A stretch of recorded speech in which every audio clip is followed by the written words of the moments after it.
Hi, everyone. Welcome and thanks for joining us. This is Winston Churchill War Rooms and Museum in London, England live stream tour. My name is Robert. I'll be your host. Thanks so much for being here.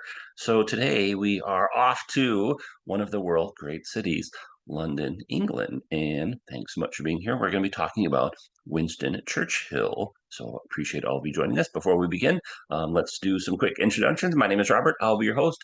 A little bit about myself. I'm Reggie from Detroit, Michigan, currently residing in the great state of Texas.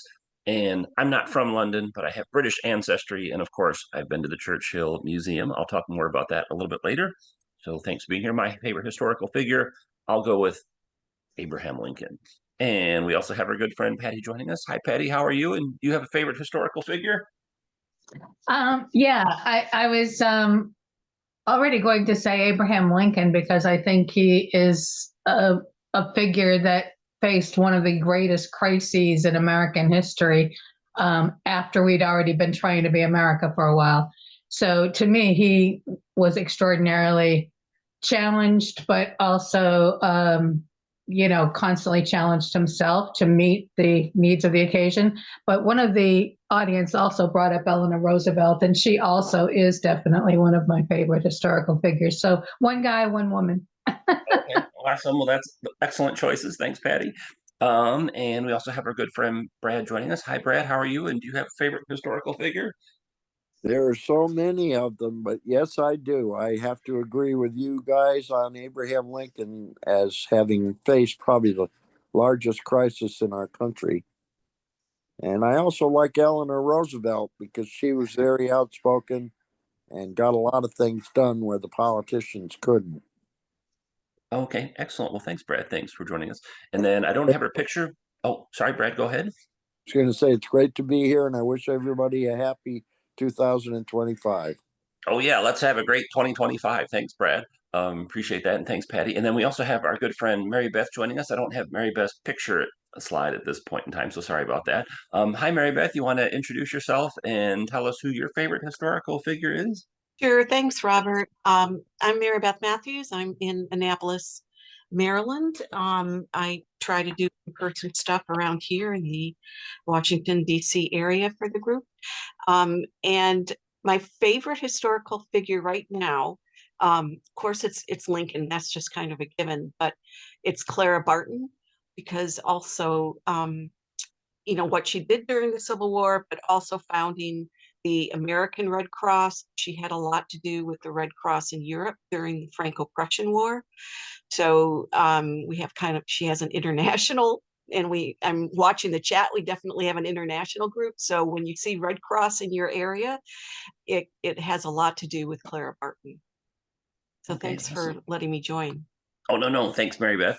So Mary Beth hosts in-person programs in Washington, D.C. We should see if she can talk about those, or maybe Mary Beth, you can post the link for that in the chat, or I'll do it myself a little bit later. So, all right. Well, if you are living in London or going to be visiting London, you should visit our sister group, which is London History and Culture, and give you a chance to experience London, Britain, and Europe.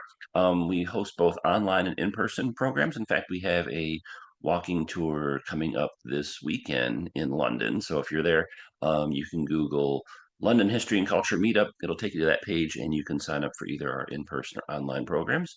But today, though, we're going to be talking about Winston Churchill. He recently celebrated his 150th birthday. He's born on November 30th, 1874. So I thought we'd have a program on him. I apologize. We had to reschedule this one from a few weeks ago. I got a really super hectic time at my job, unfortunately, which sometimes happens. So I appreciate everyone's patience and joining us today as opposed to a few weeks ago. All right, so Winston Churchill, I think we do have a very international audience, which is very flattering. Thank you so much. And most of the people that are joining us are from the United States because we're an American-based organization. And I think for most people, particularly in America, when you think of Winston Churchill, think, okay, he was the prime minister during World War II, but he really had a fascinating life and career and was involved in all different types of things. And so during our program today, we'll learn about Winston Churchill, kind of separate the man from the myth. But in addition to being the World War II prime minister, he had a very lengthy political career, both before and after the war. He had some interesting military experience during his lifetime. He traveled extensively. He was a very voracious reader. He was an excellent writer, an acclaimed speaker. He had a quick wit. We'll give you some examples of his wit a little bit later. And then he was also a family man, and we'll be talking about Winston Churchill's family a little bit later. So let's go ahead and get started. As always, Patty, Brad, Mary Beth, anytime you want to chime in, feel free to do so. And before we talk about the war rooms, let's just do like a real quick biography of Winston Churchill. So here are portraits of his parents. So you can get that information. This is Winston's father, Lord Randolph Churchill. He was born in 1849. He passed away in 1895, and he was a British statesman.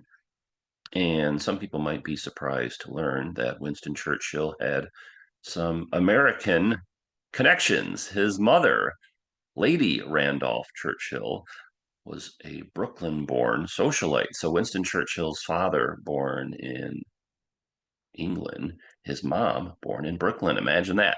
So those are the two parents of Winston Churchill. And then here he is, a young boy looking very serious. And he had a really fascinating life. If Winston Churchill had never become prime minister during World War II, he had a really interesting and intriguing life before World War II. And unfortunately, we don't really have a lot of time to talk about that today just because we're focused more on the World War II years. But if you get a chance, you can check that out. And here's Winston Churchill a little bit later in life in his study, famously smoking one of his cigars, which he enjoyed. If you do want to learn more about Winston Churchill, in addition to going to the war rooms in London, you should go to Chartwell, which was Winston Churchill's country home from 1922 until 1964 when he died. So for over 40 years, Churchill lived at Chartwell. And so if you get a chance, you should check that out. It's a little ways away from London, but not too far. You can either drive or take public transportation. And then here's the TripAdvisor page for Chartwell. So Winston and Clementine Churchill, that's his wife, of course, bought Chartwell in 1922. It would be their family home for the next 40 years. Churchill was a politician and a statesman, but also a husband, father, writer, painter, and garden planner. The rooms in the house remain much as they were when he lived there, with pictures, books, and personal mementos, while a special exhibition gives deeper insight into his life through 50 objects. So I won't read the rest of that. But anyway, this is a really beautiful place. The grounds are spectacular. Here's Chartwell off here in the distance, the Churchill home. And the grounds are really amazing, trees and flowers and plants and all that kind of stuff. Here's a close-up of the house. And again, just to give you this context. So this was Churchill's home base, although during the war, he lived in London to carry on his duties as prime minister. And then here's the view from the house.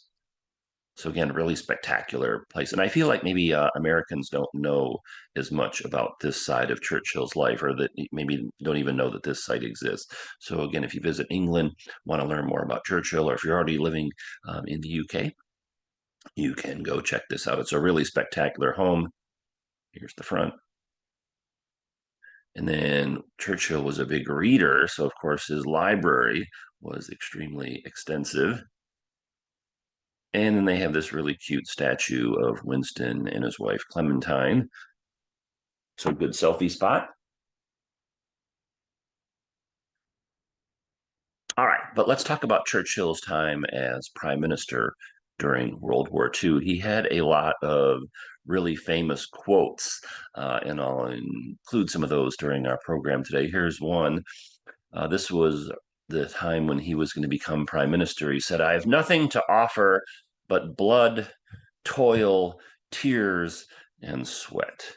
And then the photo on the left is probably the most famous portrait of him that was taken in 1945.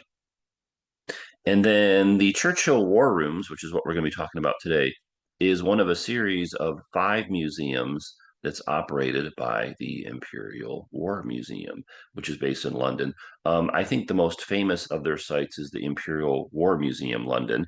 It's an excellent museum that has a collection that highlights British military history during modern times. So it says, our London Museum tells the stories of people's experiences of modern war from World War I to conflicts today. So if you get a chance, you should check this out. It's one of the highest rated tourist attractions in London. But we're going to be talking today about the Churchill War Rooms. And then there's 3 other Imperial War Museums throughout the country. So you can go check those out. All right, so here it is, the War Rooms. And you might be thinking, oh, okay, is it this big building right here? No, it's actually over here. So it's underground, and so it was hidden during World War II for secrecy purposes, of course. And so here's the entrance of it over here. Or over here, you can see Churchill War Rooms. So let's go inside and check things out. And here's the banner outside. Walk in the footsteps of Winston Churchill. Walk in his secret war rooms. Walk where history happened. The museum that reveals Churchill's extraordinary life and times. Discover the man behind the icon. So there's kind of 2 different parts to the museum, and we'll talk about both. One of them is the actual war rooms themselves, and I'll explain their purpose and how they were set up and things like that. And then the second part is there's a museum that talks about Churchill's life. So we'll go discuss both of those. Undercover Life in Churchill's Bunker. In 1938, with war in Europe threatening, the basement of a Whitehall building was chosen as a quote unquote temporary shelter for the heart of government and military command, their central emergency headquarters. Over the next 6 years, hundreds of men and women, civilian and uniformed, would spend thousands of vital working and sleeping hours here in the Cabinet War Rooms, or CWR. Some worked in offices nearby and took shelter in the Cabinet War Rooms when the bombing raids were expected, while others, core staff of the Cabinet War Rooms, were permanently posted underground. Here and some of the stories of those staff, the War Cabinet and its secretariat, chiefs of staff and map room officers, joint planners, joint intelligence staff, telephonists, shorthand typists, orderlies, guards, and even Winston Churchill himself. So, all right, hold on for just 1 second while I tweak something on my computer. Wait me for a moment. Just as an aside, I love that title of telephonist. Oh, looking for more mystery. Oh yeah, exactly. What about any other thoughts, Patty? I know we're just getting started, but any thoughts on Winston Churchill, World War II, etc., and same for Brad and Mary Beth? Well, I don't know what our proportion of British versus American visitors, but just to point out that the Jenny Churchill story, that is the exact parallel in that era of the Downton Abbey stories. The Downton Abbey, not the matriarch, that was Maggie Smith, but whatever her name was, the husband and mother, she was an American. And it was, Cora, somebody's telling us. She was an American, and it was that same sort of arrangement because at a certain point it became ridiculously expensive to maintain these British estates from a prior era. And yet you also had the American Golden Age really coming into blossom. So there was an appetite to marry into British. I don't know whether it's necessarily royalty, but that kind of social structure. So that was the aristocracy. Yes, thank you. I couldn't remember the word. I'm getting old. Oh, it's okay. All good. Yes, definitely. I mean, there are a lot of factors that I think we sort of know individually, but don't always bring them all together. So sometimes when we're watching these, I tend to think of those connections. Oh no, that's great. I appreciate that. Thanks, Patty. What about Mary Beth or Brad? Any thoughts from your end? Well, I was going to say Churchill always respected his American connections and sort of magnified them in his relations with the United States, and it helped him obviously in ruling England when he was, but at the same time he actually, I guess when he died, he was a honorary citizen of the United States, which Oh there yeah, yeah. are few of those. Oh yeah, and I think maybe I mean I think a lot of people in England may know that, but not as many Americans might know the American connection that he has. So thanks, appreciate that. What about Mary Beth? Any thoughts from your perspective? Well, I think what's really important, at least with respect to World War II, is that England really needed America to join the war, and America at the time really didn't, because there was a lot of anti war movement. In fact, Lindbergh, the famous aviator, he was a major um, opposer of getting into World War II, and so Churchill really had to work on getting that connection, especially his friendship with FDR. That becomes a really important part of the success story of the Allies winning the war. Oh yeah, that great partnership between Roosevelt and Churchill, one of the key moments in the war. Right. And yeah, a lot of people before the United States involvement in World War II, a lot of Americans were against involvement, and Churchill had to work to overcome that because he They really, just saw it as, like with World War One, America came in late, right? And they didn't want to go save Europe again. And so I think, that's just something, and I know that somewhat comes out in the movie that you're going to show. I know I've seen it, but it really is that important part of the success story, because then you have to throw in the Eisenhower factor too, which that's a whole nother webinar. yeah, yeah, he had to work that too. It wasn't Right, it wasn't just on the British side. There right. were other people involved that had to navigate through that, so to speak. Good way to put that. I So, think that was the origin of that whole America First phrase, isn't it? that I'm not sure. I'm not sure of the Yes, origins. that was Lindbergh's organization was America Yeah. First. Oh, was it? Oh, I didn't know that. Oh, okay. Well, Yeah, that's interesting. All and right. Well, now they're retreading it. oh, okay.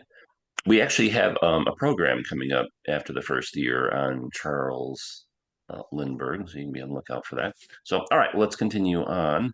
Uh, all right, so let's talk about the Battle of Britain and the bombing of London and England during World War II, because this is really why the war rooms were set up and why they were underground and hidden. So this is right when you first walk in the museum. They have this big giant bomb hanging from the ceiling. It's a 500-pound bomb. So just give you the significance of the weight for that. And then just some context. So this is why the war rooms were underground, because during World War II, particularly in the early days, the Germans are bombing the British, and in particular London. And so the Luftwaffe, the German Air Force, they were attacking the countries that they were opposed to. England was on the Allied side, and so obviously they became a target. And here's a trivia question for you, just to give you some context. During World War II, how many British civilians were killed by German bombing? So you can think that over. I'll give you the answer in just a moment. They actually have the answer in the entryway to the war room. So this is a bomb, and in, let's see, numeric terms, a ton equals 2,000 pounds. So if the Nazis dropped 18,800 tons of bombs, it means they would have dropped 75,200 of these on England during the war, or this particular one was just in London. So imagine 75,200 of these bombs being dropped on London during the war.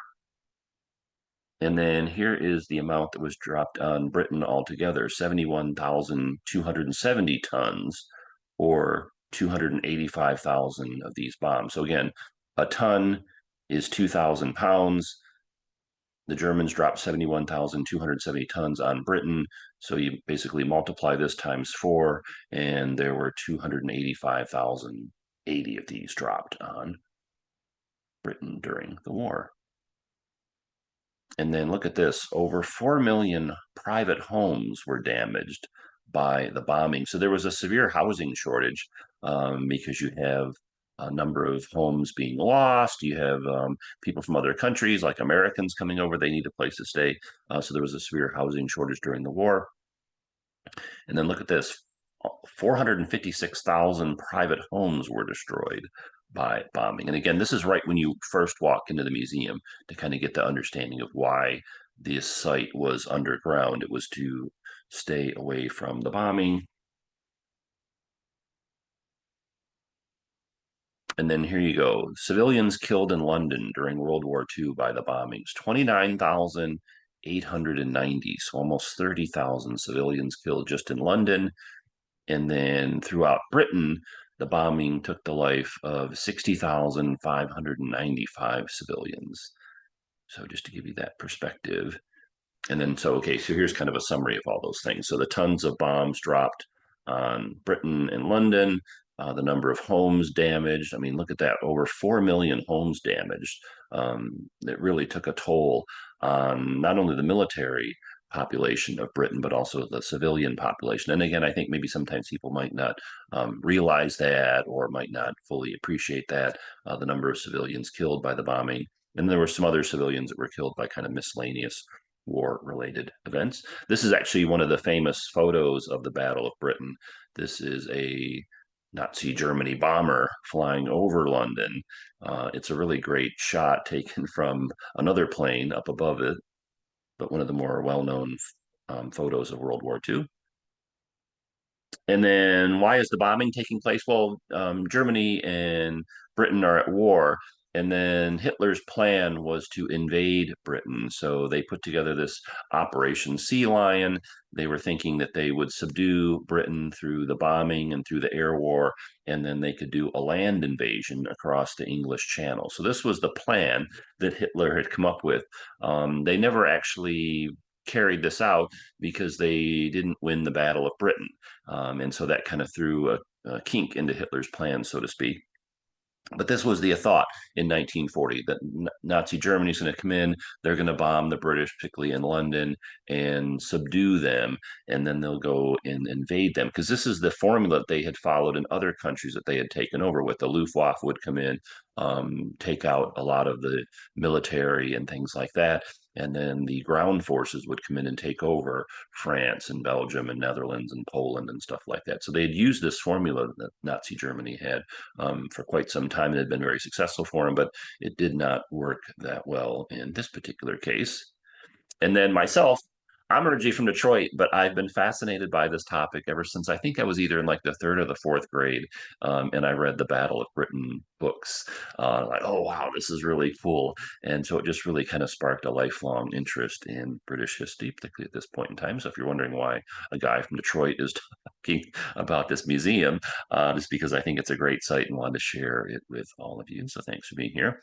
All right. And then Churchill, as I mentioned earlier, had a lot of great quotes. He wrote his own speeches, which now that would be kind of unusual because so many politicians rely on speechwriters. But Churchill was really adamant that he write his own speeches. And so he did. And so all these quotes that he came up with that are so well known were, for the most part, always from his own hand. So here's one. And this is a kind of a defining moment in Churchill's time as prime minister. During this part of the war, things are not going well at all for the Allies. Germany is winning all the battles. It looks like they're going to be invaded in Britain at any moment. And so Churchill's trying to rally the troops, rally the civilians. And so he says in a speech, "We shall fight on the beaches. We shall fight on the landing grounds. We shall fight in the fields and in the streets. We shall fight in the hills. We shall never surrender." And so this defiance of Churchill really carried over to the people, which is one reason why he's such an important um, historical figure. And then this is St. Paul's Cathedral. This is the most famous church in England. And it was slightly damaged during the bombing campaign, but it was never destroyed. And so this is another famous photo from World War II. The church standing very defiantly in terms of the bombing that's taking place. So famous photo from World War II. It's interesting the different ways that news media shows things. So on the left, this is the British paper, and it's showing the church and how it's standing there very defiantly. Uh, is kind of like a rallying cry for the people. Over in the German paper, the church photo has been cropped, and it looks more like, oh wow, they're really taking it to the British, and they're really bombing the heck out of London. So kind of interesting that this famous photo was used a number of times during contemporary days of the war, and how it was used in different, say, applications, both in London and Berlin, based on the cropping and the description of it, et cetera, et cetera. It's interesting in that regard. And then during the bombing, of course, the military is involved with the protection of Britain, and then also the cleanup, and et cetera, et cetera. There's a lot of really amazing photos of the Blitz in London. And so look at some of these. So the carnage from this. So this is why Churchill and the other military leaders are not in an office above ground, because they're under attack. And I mean, just look at the damage to these cars here. And then this is another famous photo. This woman's house has been bombed out. And so she's sitting on the rubble of her former house, casually drinking a cup of tea. Here's some more photos to show you the damage. So obviously, it would have been very challenging to conduct the war while all this is going on, thus the need for this underground headquarters, so to speak.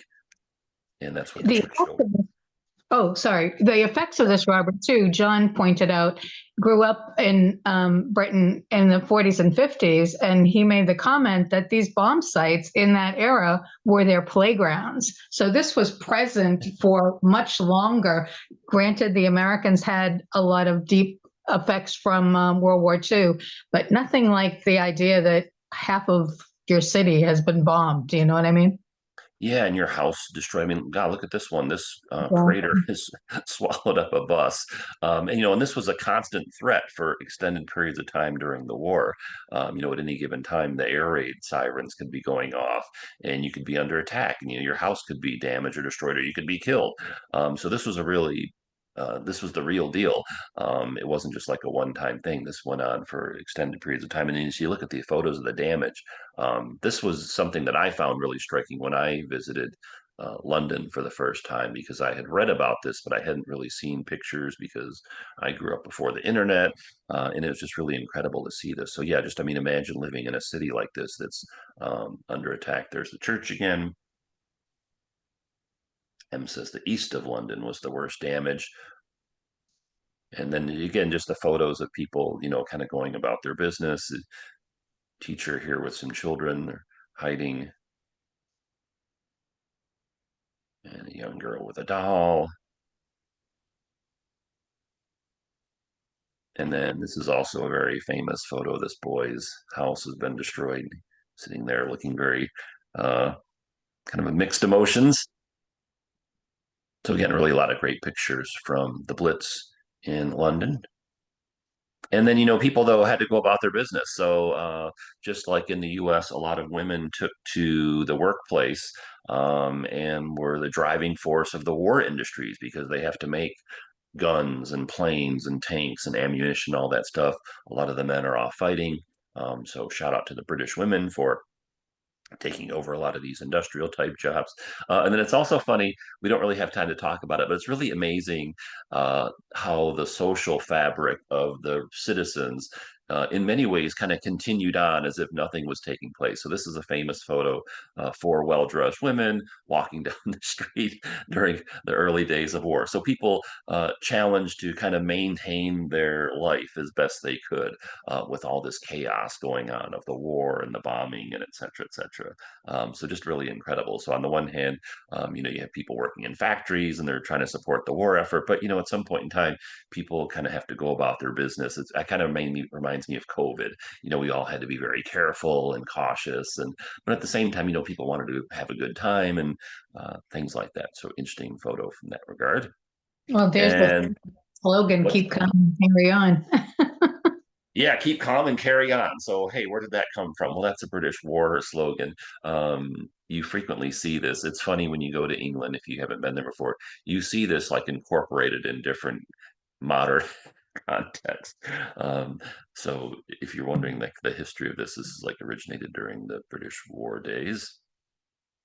And so then, yeah, we were talking about the damage that the Blitz did and the need to have this underground storage. So the Cabinet War Rooms, as they're called, this was the global hub of the information on the war, the government secret bomb shelter.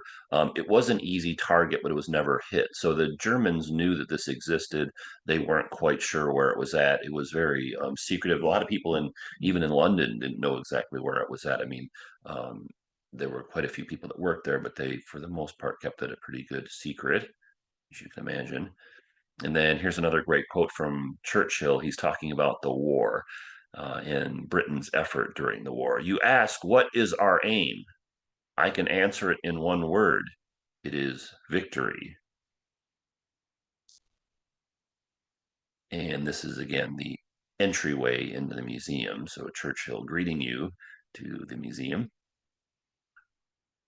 All right, setting up the war rooms. After a crisis in May 1938 threatened war with Germany, Major General Sir Hastings Ismay, secretary to the cabinet, was instructed to create an emergency central war room.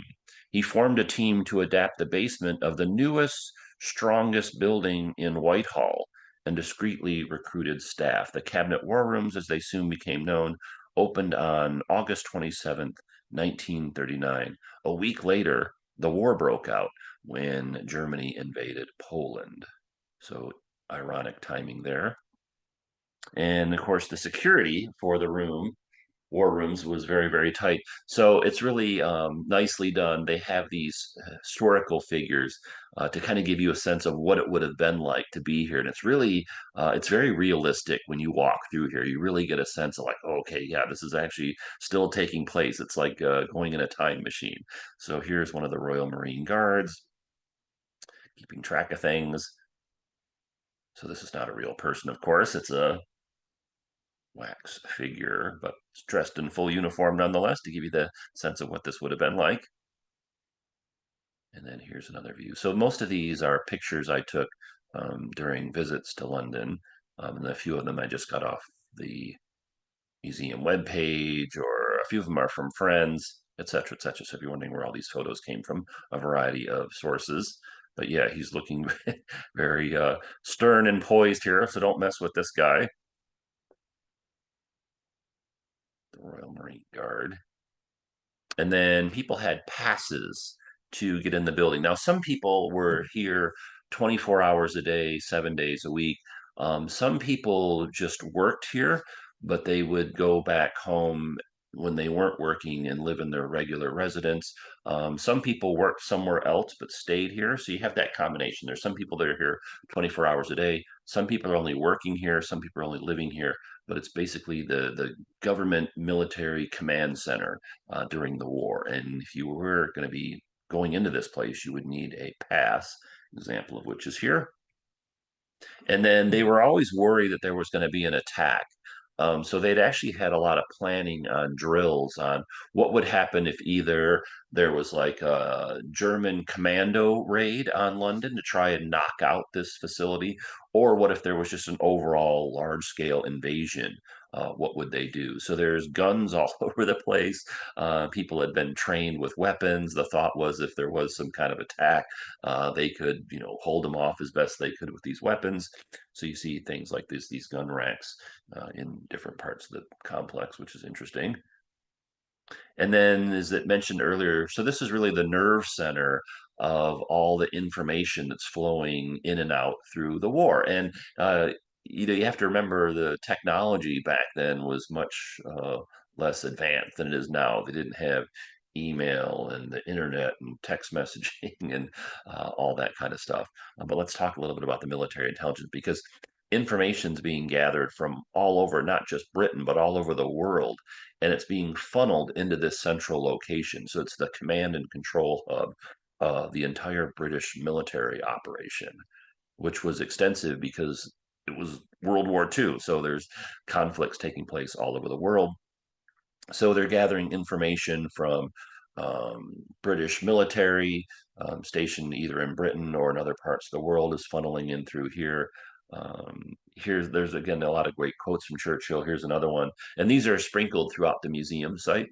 So he's talking about the valor of the British Royal Air Forces in preventing the Nazi Germany invasion. He said, "Never in the field of human conflict was so much owed by so many to so few." All of Churchill's war speeches contain at least one memorable phrase, one of which entered into the English language.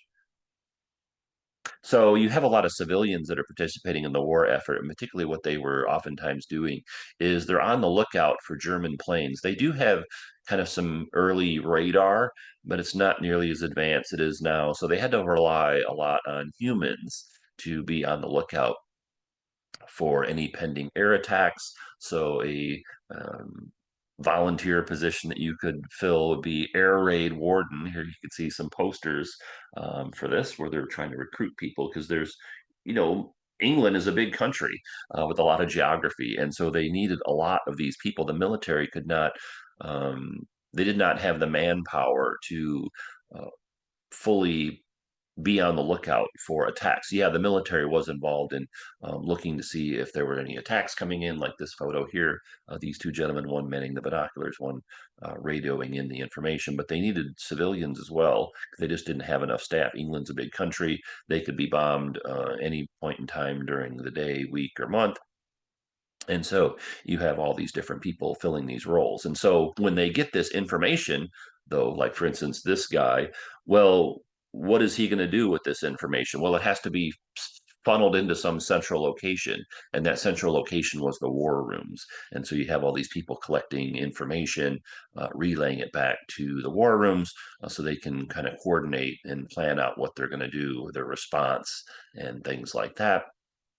And the participants, of course, were not all men. Many women participate as well in all different types of roles.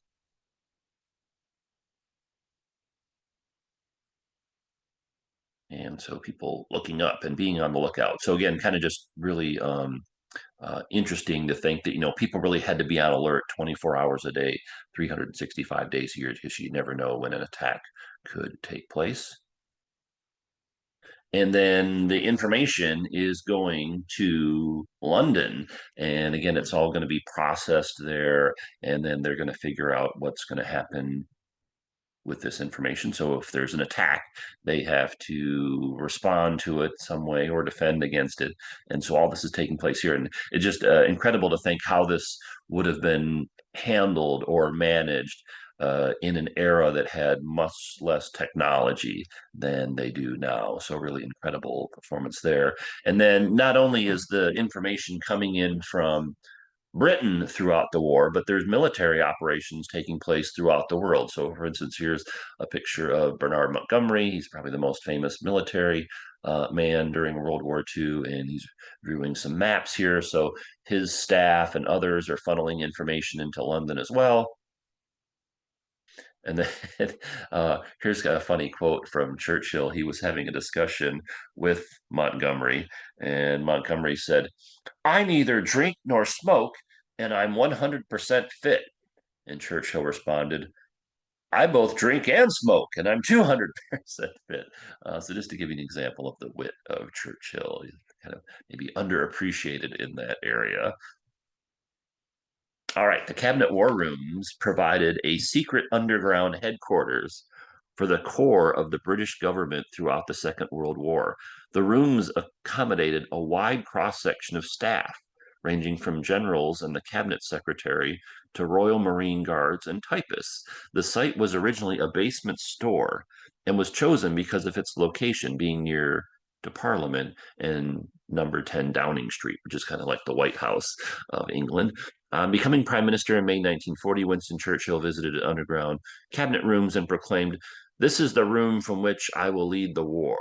In fact, he generally disliked it preferring to be above ground and maintain a high profile as a fearless war leader. We'll talk about that a little bit later. The site was used more intensely during the Blitz, the heavy early bombing raids between September 1940 and May 1941, and the V weapon raids from June 1945 to March 1945. In October 1940, number 10 Downing Street was severely damaged during an air raid, and Churchill subsequently began using the War Cabinet rooms on a regular basis. Astonishingly, the Cabinet War Rooms and the buildings above never took a serious hit throughout the war, although one large bomb landed near the steps outside the modern entrance.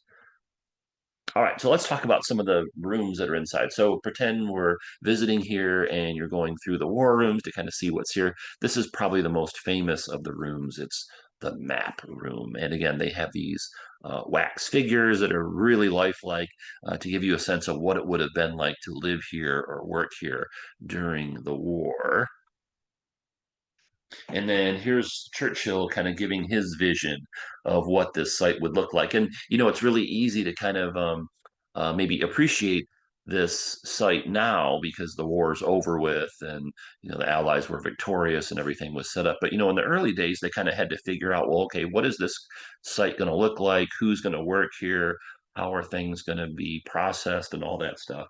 And so here's a quote from Churchill. The great thing is to get the true picture, whatever it is. So he wants all this information to flow in and to be processed so that it can be presented to him so him and his leadership team can make decisions on what they're going to do. Here is a photo of it in existence. There's actually not a lot of photos of it that were taken during the time it was used, obviously because of the secrecy involved in the war effort. But there's a few photos that were taken during the time it was in use, including this one. And so this particular room, because of its importance, it's glassed off. So like you can't go sit at the desk or anything like that. But it does give you a chance to see into it. So again, this is really like the nerve center of the whole entire complex is this map room, so to speak. And there's all these old phones and chairs and desks and of course maps and papers and all this stuff. And imagine working in here all day, every day, week after week, month after month during the extended time frame of the war. And hey, check out these cool old telephones. So the color coding of the phones is in relation to what they were used for. So green, red, black, white, etc.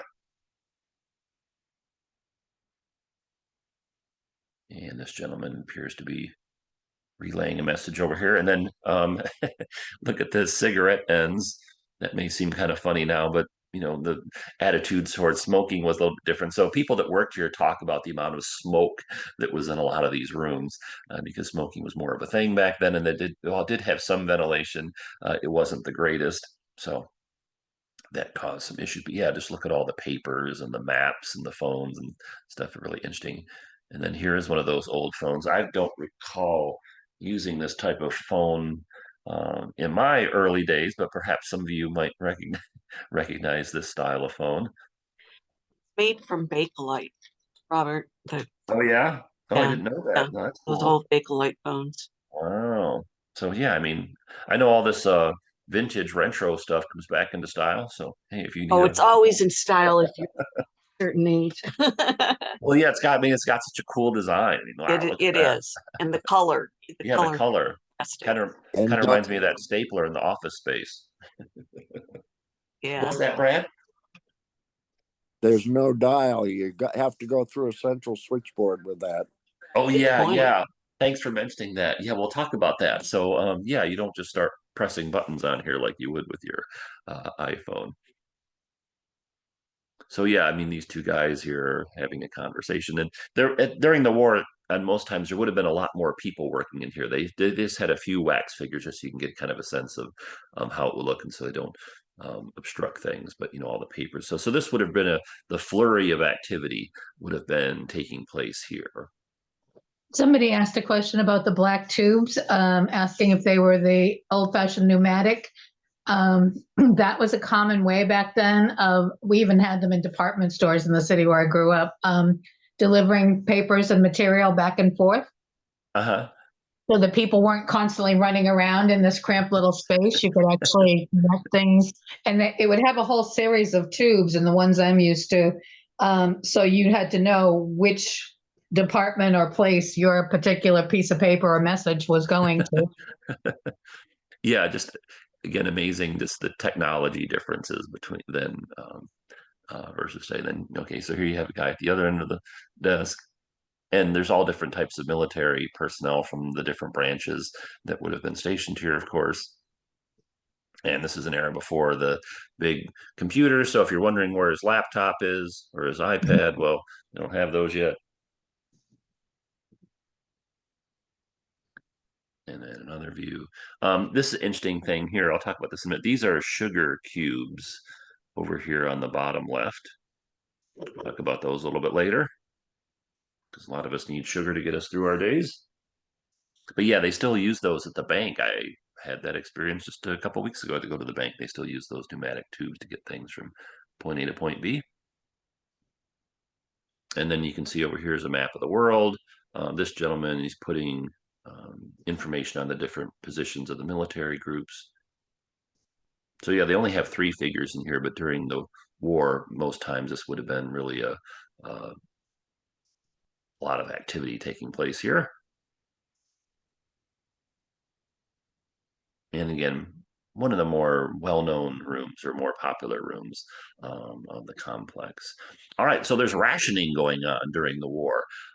There's only so many foods available, whether it's meat or milk or dairy or sugar. And so there was rationing going on. I don't remember the exact year that rationing ended in Britain, but it continued on for quite a long time after the war was over. So a lot of the food is being diverted for the war effort, and it really puts a strain on people. So the rationing situation was really problematic if you were in Britain during this time.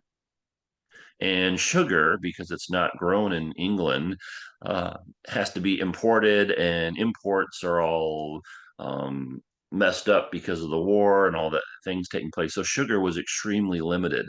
And when they were going through and preserving this site, they actually found these 3 sugar cubes that were wrapped up in this little piece of foil here. And so imagine kind of someone holding on to this sugar ration. And boy, for myself, I hate to admit it, I have a sweet tooth, so this would have been really hard for me to get through the war if there was any kind of sugar limitation. But yeah, neat story. I'll play a short video later on in our program that talks about these sugar cubes. But yeah, they found these. They had been wrapped up and put in a desk, and when they went to restore the site, they came across these. So interesting memento there. People are making note of the fact that the devastation was so great that rationing continued into 1953, I believe. And one of the human interest stories around Queen Elizabeth's wedding was the fact that people were sending ration coupons from everywhere to help them put the wedding dress and whatever together. Oh, I didn't know that story. That's incredible. So thanks, Patty. I appreciate that. And yeah, can you imagine a rationing? I think sometimes people think, oh, okay, the war ended in 1945 and everything kind of went back to normal. No, the food rationing went on into 1953 with some aspects of it, not for all of them, but for some of them. So incredible in that regard. Let's see, and again, all the phones.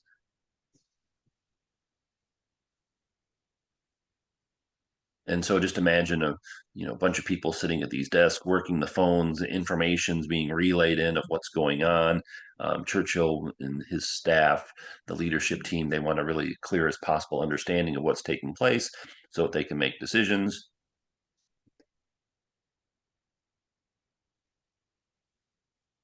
And so what this gentleman here is doing is, okay, they have all these maps throughout the world. And what he's doing is he's listing the information on the troops and the ships and the airplanes and things that are in these different theaters of operations. So you have to remember that during World War II, yeah, England is under attack, but they have military, particularly Navy, all over the world. And then, of course, they're coordinating things with different allies, eventually the Americans, but also French and Australians and Canadians and stuff like that. And so they need all this information to be as up to date as possible. So that's what this gentleman here is doing. And then just to give you some more context, British military deaths during World War II, 384,000. So a pretty significant number there. And here's a picture of the map. So you can't see the detail in this particular photo, but yeah, this has information on troops that are stationed in Africa and airplanes and ships and tanks and all that stuff. So they can have as realistic picture as possible as what's going on. And the British Navy plays a very important role during the war. And it's really a challenge to keep track of where all these ships now. And they might be saying, well, why wouldn't the British Navy themselves just keep track of their ships? Well, they were, but they needed a central location that had all the information all in a single central point, so the Churchill and leadership team could know exactly what was going on at any given time.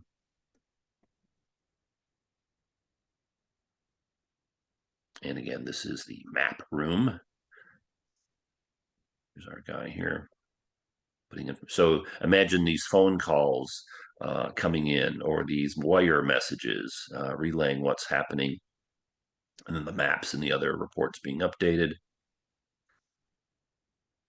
And again, it is cool that they have these wax figures here. It really gives you a sense of, again, what it would have been like to live and work here. And they're really well done. I mean, I just posted a comment because you look at it, I mean, from afar, it's Oh yeah, yeah. spooky in a way. Yeah, it's really incredible. They did a great job on these.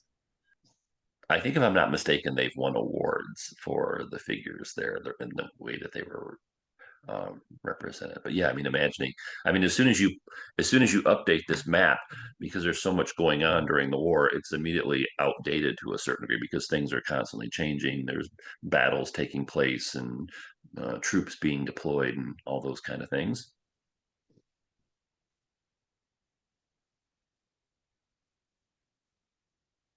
Jan Paulson is pointing out that because there have been questions about the different color phones, she's saying that there was white for each branch of the armed service, green was intelligence, black was an outside line, and then there was a small cubby marked as a bathroom where Churchill had a direct line to FDR. Oh yeah, I'll show that in just a moment. But yeah, so the different phones were, you just couldn't pick up any phone and call anybody. They were used for specific purposes. And then here's another extension. So again, the world's a big place. They don't have the internet, so they relying on these paper maps. And then the different push pins had different meaning as well. So red versus green versus yellow versus white versus black. And if you've ever seen any World War II movies, you will see these operation centers where when there are battles and attacks going on, particularly in the Battle of Britain, and you've got a lot of women with these long sticks moving physical representations of planes and boats and whatever, or ships, I should say, and units. So they were literally observing this, but it was all very manually done.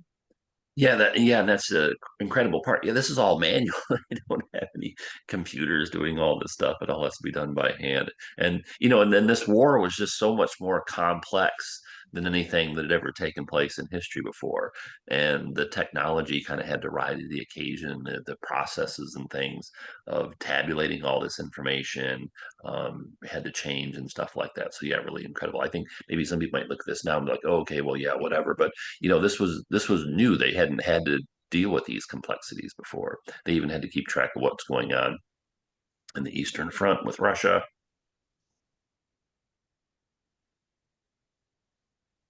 And then, okay, so yeah, here's a bunch of charts and stuff, maybe not that different than your job where they post, dashboards and scorecards on the walls of your workplace, perhaps. And hey, look at that. Before they had Excel, they had to make these charts and graphs by hand, but perhaps this looks like the things at your job, to give people information on what's going on. And then Churchill visited Washington, D.C. on several occasions. And the first time he did, he brought a kind of a mini condensed version of the map room with him.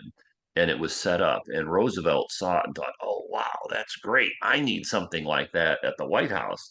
And so the Churchill really influenced Roosevelt, because Roosevelt then had his staff set up a very kind of similar thing in the White House. So this is the picture of the White House map room that Roosevelt had created.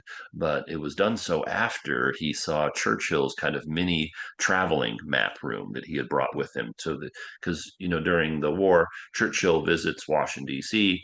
He's out of the country for extended periods of time, several days.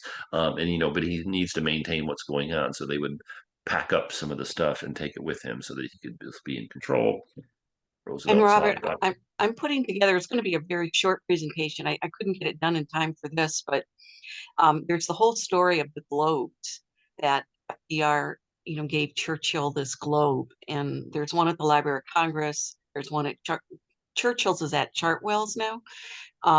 But at some point, I'd like to share that because it's really fascinating when you consider, again, in a world that doesn't have the internet, that they had to have maps that were accurate, and they needed to be looking, if Churchill's in London and FDR's in Washington at the same time, they had to be looking at a map that gave them the same information. oh So yeah, yeah, that it's, would be great, Mary Beth, if you could do yeah, that. We appreciate maybe that. when you do your other presentation on the War Museum itself. Hmm.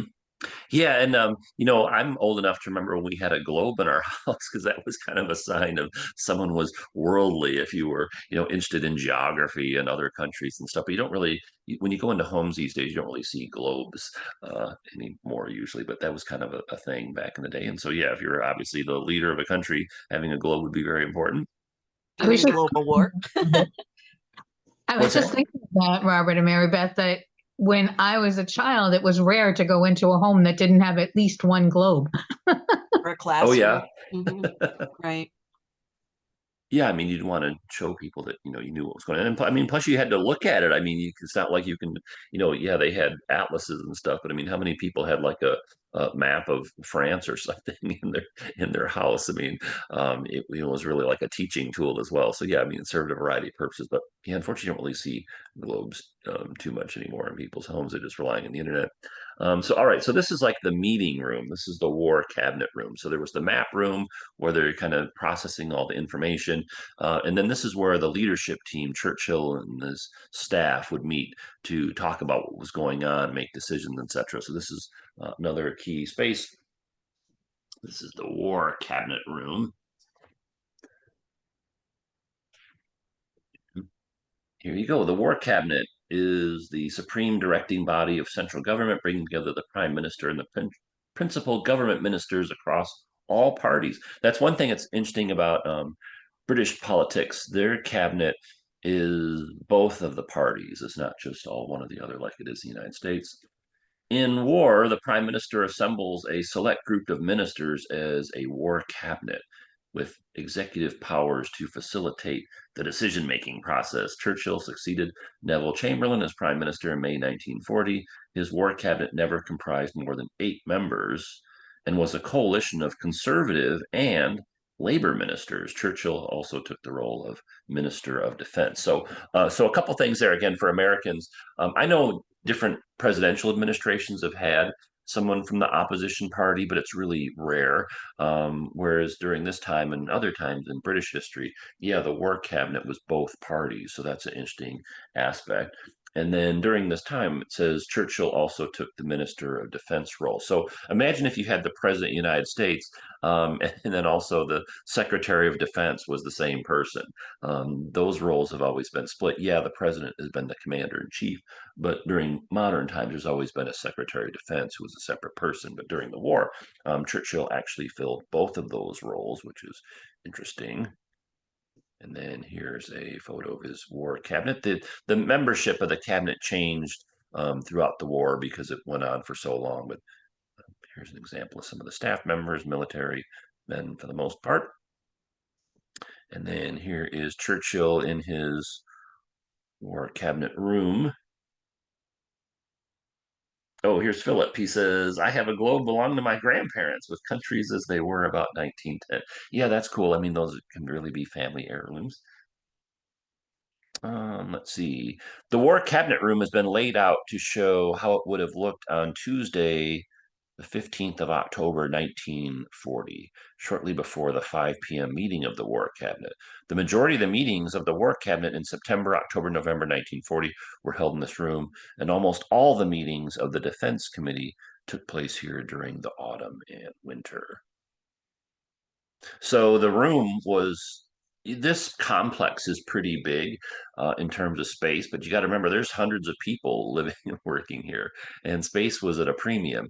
And so look at how they've really crammed the people in here. I think maybe now if you go to a meeting in an office, everyone's kind of sitting around a U-shaped table or an oval-shaped table, and they do have that here, but because they had to squeeze more people in, that's configured so there's people sitting on both sides. So that's interesting. This is Churchill's seat here at the head. They have a map behind it in case he needs to look at it, etc., etc. Oh, someone's saying the pictures were originally black and white. Yeah, so for the most part, these photos are more recent times that was taken. But yeah, you can see here, okay, so here it's got the O-shaped space, so to speak. But there's people that having to sit facing Churchill. They're trying to cram as many people in here as they can. And imagine sitting in here for hours on end and people smoking cigarettes and cigars and um, the lighting is a little limited and the ventilation is a little limited, etc. But this is where a lot of the decisions are made.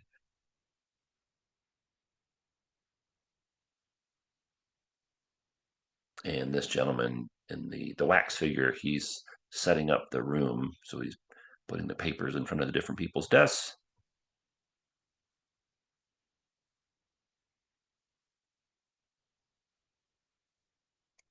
And then Churchill, this is his chair. So this is the actual chair that he sat in. And one of the interesting aspects was he would he would get I don't know what the word upset, a very passionate individual.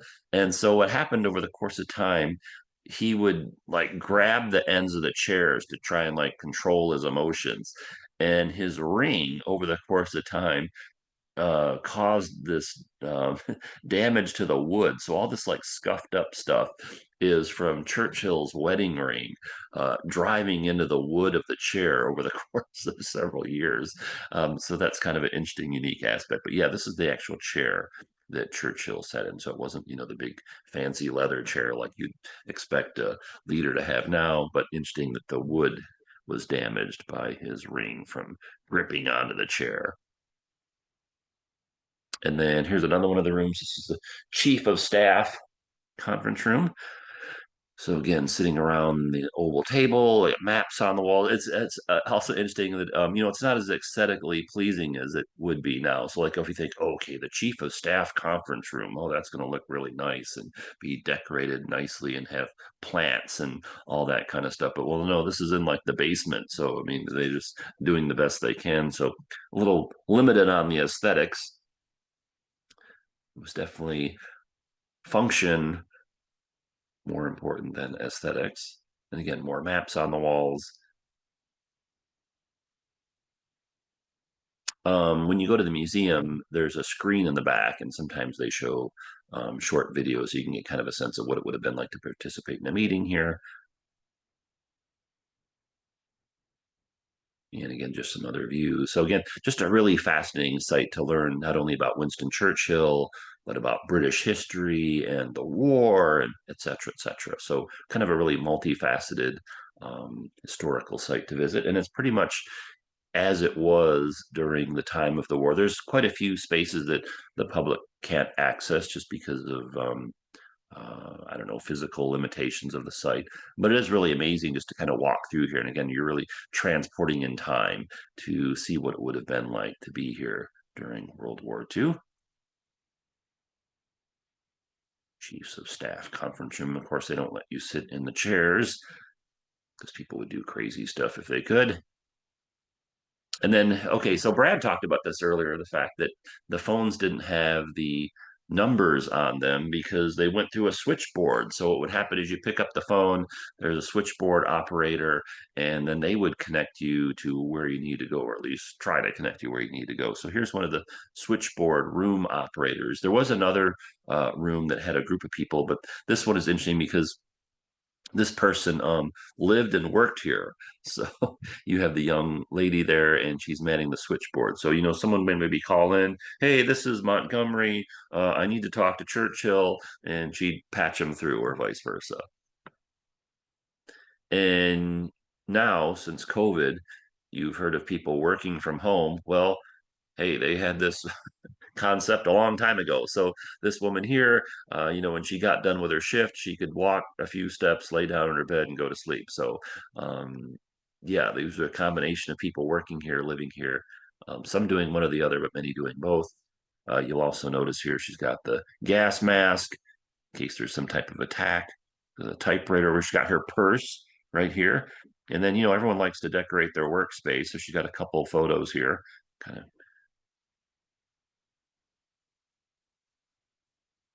And that bed doesn't look super comfortable. It's got a steel helmet in case they're under attack.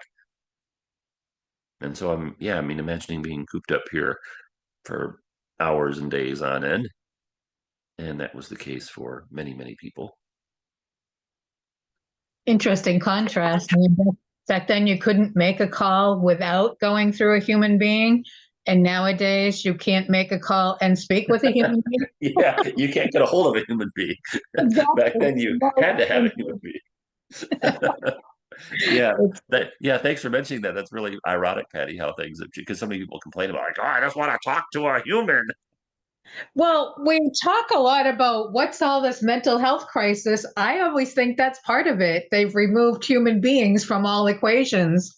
Oh, yeah, yeah. I mean, can you imagine if they had that set up back then? All right, thanks for calling the War Rooms. For Winston Churchill, press 1. For the Army, press 2. For the Navy, press 3. War might take a lot longer. Yeah, exactly.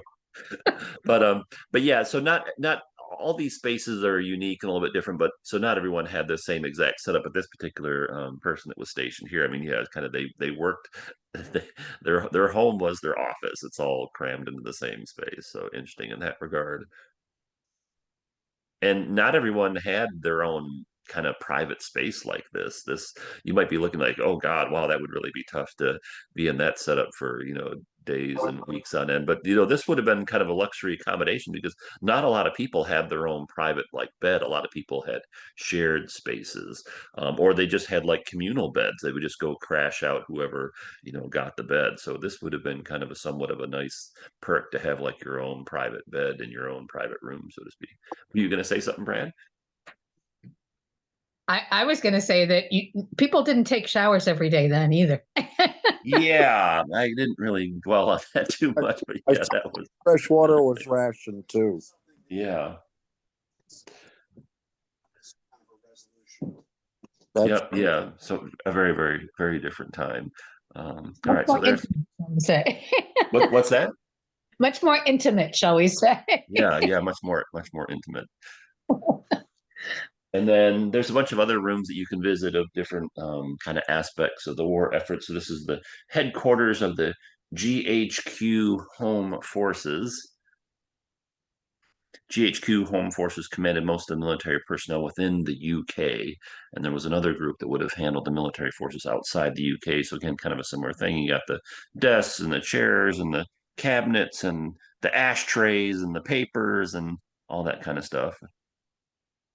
They have all the columns in place. So the complex was designed to withstand a bombing over the course of time because the war went on for so long. They reinforced it different ways. But again, you don't really have these big open spaces oftentimes because they need the support pillars. And people kind of going about their business. Again, the very lifelike figures showing you what it would have been like. There's that high-tech telephone.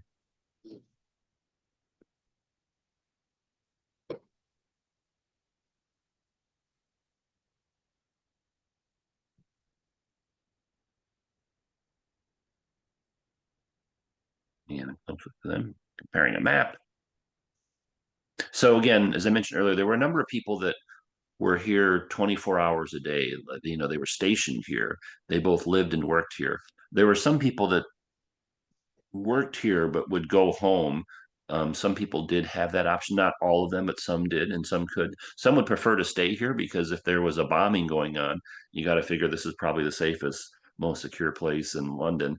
But on the other hand, you know, people were away from their families, and you know, if you were married or had kids, you wanted to be able to see them. So some people would leave periodically, and there was some people that only lived here, but they would work somewhere close by. So kind of a combination of all these different aspects. Okay, so here's the typing pool, and a little bit later we'll show a video of a woman that was in the typing pool to kind of talk about her experience. So yeah, look at all this high-tech office equipment they have here, and a lot of really interesting stories related to this. So one thing is these typewriters from back in this era were really loud. There was a design upgrade that made them quieter. But if you can imagine the early days of the war, just all this constant sound of these typewriters going back and forth, it must have been kind of nerve wracking. Here's a little personal aspect, a mirror here, so somebody can kind of look in and check their appearance, see how they're doing. The bathroom, there were bathrooms, but they were a ways away from this particular spot, so it would require quite a bit of a walk. This is a very early, I hate to say photocopying machine, but it was kind of used to do copying of documents. That be a I think they called it mimeograph? a mimeograph back then. What's that? I think they might have called it a mimeograph It's a machine. Yeah. mimeograph, yeah. That- Yeah, mimeograph. Yeah.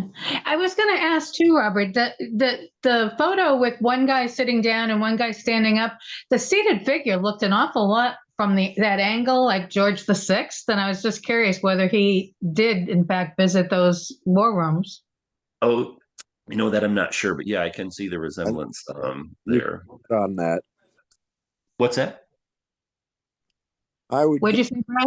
bet on him getting briefed down there from time to time. Mm-hmm. So that could have represented him, huh? Yeah, very well. And I saw an earlier picture that also looked an awful lot like him in that same uniform with the red tabs. We've had another question too about why are all the clocks set to 5 o'clock? I believe there was an explanation of that earlier, talking about the war rooms being set up the way they would have looked just before a particular meeting in 1940 or something like that. Yeah, that's correct. Yeah, so they're trying to show what this would have looked like at this particular certain time of the day. So yeah, the mimeograph machine, someone commented those used to smell really bad. So I didn't know that. That's interesting. But yeah, all the typewriters.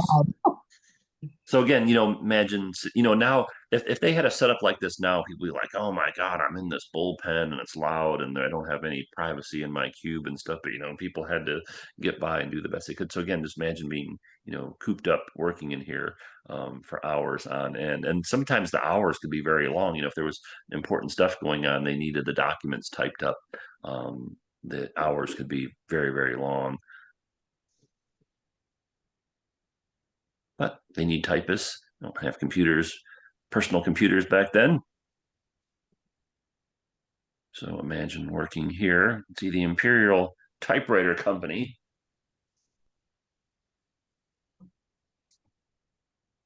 And wow, look at this. So my mom had a typewriter kind of sort of like this from when she was a schoolgirl. And so I've seen these, and yeah, they're really loud. Remington and other companies over the course of time made some that were quieter. But yeah, these are really interesting too. If anyone's ever used one of these before, I have. I used my mom's old typewriter a few times, and yeah, really amazing the technology and how it's changed. But you know, hey, back at this point in time, this would have been state of the art technology. You know, and they're very physical. If you've ever typed on one of those older typewriters, it's not Yes. like a keyboard of today, you know, ergonomic. I used to have some of the older ones just for the fun of it. But if you had to sit there for 8 hours or whatever typing, you know, it becomes a real physical thing. So it's I interesting. learned to type on a typewriter like exactly like that. Yeah, yeah. I remember typing class, right, where you had to learn on it, and you didn't Oh, have yeah. letters on the keys. You had to memorize them. Yeah, do they still have like the keyboard classes, or now kids are so used to typing stuff on computers they don't need that? But yeah, I I had don't think checked they need it, class but when I was in school, and yeah, you're not doing the two finger typing, you're using all. So yeah, I mean, imagine just blazing through this all day, day after yeah. day, week after week. And then here's another one. Oh, noiseless, it says. Yeah, Remington noiseless. Yeah, because it just would have been so loud in there with all those typewriters going. Hmm. And this isn't just a 9 to 5 kind of. Yeah, the clocks are set to 5 o'clock, but this was really this is a 24-hour day, 365 day year operation. Not everybody was working those hours, but it wasn't like the typing thing. Oh, we can only do it for 8 hours a day. There was times where it needed to take place throughout the evening. Here's one of the again. There's not a lot of photos of they were actually taken inside of the war rooms during the war itself because of the secrecy, but here's one that got taken. So here's one of the typists. And then here's some more high tech stuff. So this is the BBC, British Broadcasting Company's equipment room. And here's a guy, he's manning the broadcasting equipment. And again, this looks very primitive now, but 1940s would have been state of the art stuff. So this was used so that the BBC could broadcast from here, either updates and things that were going on, or Churchill would give his speeches from here. So they need to be able to relay that information from his, say, microphone out to the world. And that was one of the things that um, World War II is known for, the BBC. They were broadcasting all over Europe. If we had a program before on Anne Frank, and they were actually picking up the BBC radio signals from her house. Of course, they had to do it in secret, but the BBC plays a very important role in distributing information on the war. It preceded Voice of America radio. Yeah, and yeah, here's that fancy high tech broadcasting equipment. Kathy says BBC sent coded Probably messages also. What's that, Brad? at the time it probably was high tech. Oh yeah, yeah. No, I'm sure it was. They would have had this would have been state of the art stuff back then. And then when you go through the tour, you can just walk through it on your own, or they have the recordings where you can put the headphones on and you press a button and it gives you information on a specific room, depending on your choice. And then, okay, so this is one of the rooms that we were talking about earlier. So this is the transatlantic telephone room. So this was the room that Churchill could go into and he could close the door and he could speak to President Roosevelt in secrecy. So this was soundproof. So obviously, Churchill's having a very important discussions with a lot of people, but Roosevelt was one of the most important discussions that he would have, and he needed secrecy to do that, or you need to be able to speak in private because they're talking about very confidential things. So when these doors were closed, they were soundproof, and so people couldn't hear in here. And when the movie we'll watch a little bit later, the Churchill characters in this room talking to Roosevelt on the other end of the line. So this is a direct line to the White House, that particular phone. And then so here's an interesting quote from Churchill talking about his relationship with Franklin Roosevelt. Remember, they had that great partnership, and each relied heavily on the other. And here's a funny quote from Churchill talking about his relationship with Roosevelt. No lover ever studied the whims of his mistress as I did those of President Roosevelt. When the United States came into the war, Churchill knew that it would be won. Even before the war, Churchill had known that Britain would need the support of American military and economic power. He worked hard to persuade President Roosevelt to help Britain. Despite their political differences, these two men became great friends. While the United States was still neutral, Roosevelt sent Churchill weapons and supplies. Then in December 1941, Japan attacked the American naval base at Pearl Harbor. The United States joined forces with Britain. And so they did meet on several occasions, Churchill and Roosevelt did, but they also spoke frequently via the telephone. And this is where Churchill would make his calls or receive calls. And of course, there's a 5 hour time difference between London and Washington, D.C. And so imagine all the interesting conversations that would have been taking place here. And just because you're talking on the phone doesn't mean you can't enjoy a nice cigar, as shown here. All right, then let's talk about some of the living spaces. So again, a number of people lived here. They didn't just work here, they also lived here. And so let's take a look at these. For the most part, the living spaces, while they are cramped and very simple, you're kind of seeing the high end of the accommodations here. So you'll have to keep that in mind. So here are the hallways passing through. And then, during the war, because Britain's under attack, a lot of civilians have to find shelter wherever they can. So during the air raids, oftentimes people would go into the subway. And the air attacks, it's not like they would be over in 5 or 10 minutes. Sometimes they went on for hours. And so what you have people here is they're sleeping because they've been down here for hours and it's the middle of the night. The air attacks weren't limited to the daytime hours. They were frequently in the evening as well. And so you have people here living in the subway, at least temporarily. Look at these people. Space is such at a premium that there wasn't enough room on the platform. Some people actually had to sleep on the tracks themselves. But they were thankful just to be in this somewhat secure space, because if you're upstairs or above ground, you could easily be killed if the building that you were in was bombed. And so, okay, this is not the greatest space. But that being said, these spaces in the war rooms aren't very good either, but it's more luxurious than having to sleep in a tunnel. And so here are two officers. These are Winston Churchill's detectives that would work on different administrative matters for him. And, they didn't have their own room. They had to share a room, and they have these small bunk beds. So, if you're used to staying at the Hilton and, the king size bed with your own suite and stuff, well, they didn't have things like that for the most part here. So yeah, I mean, imagine this is your bedroom for months on end, you and your coworker, not much privacy. Here's another room. And again, this is the combination workspace and living space all in one. And you might look at this and say, well, God, that would really be tough to be cooped up in there. I'm guessing this guy was probably just thankful just to have his own space, because so many people had to share spaces. So only the really like the higher ups had their own private rooms. So here's one, Major Desmond Morton, the Prime Minister's military advisor. He has his own room. He's got the chamber pot underneath the bed. It doesn't have much in terms of aesthetics. Got a working space. And Aaron commented that this is an executive suite that we're looking yeah, at. exactly. Yeah, you would have been really thankful to have something like this, because not many people had this type of luxurious accommodations.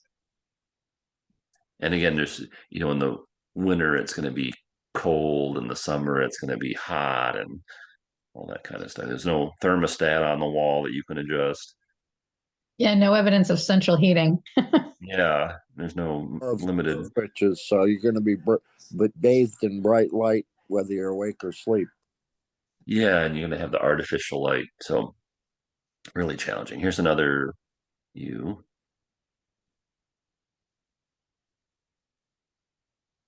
We keep getting the question, what about food service in this setup? I don't know if you've got that coming up, but it is a question that keeps popping up. Oh yeah, so they had the Starbucks and McDonald's on site. No, I'm just kidding. No, they did. Yeah, they did have like they did have food options there, but it wasn't great gourmet food. Speaking of the Lots ration, of tea. yeah, lots of tea, right? Exactly. They had to keep the tea flowing. But yeah, there was food that obviously they had to feed all these people, so they did have to work on that. But that was kind of, we'll talk about the food thing in a little bit. Just hold that thought for a moment. Here's another room. This is Commander Tommy Thompson. I mean, look how small those beds are. Those mattresses are pretty thin, so I'm sure they weren't too bad, but probably not anything like we're used to today.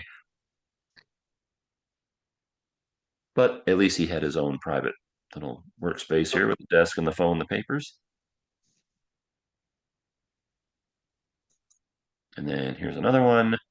And so again, so this is the upper echelon people.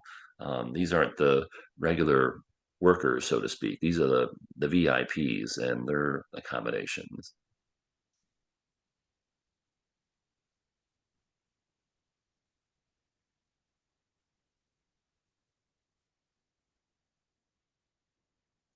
Brendan Bracken.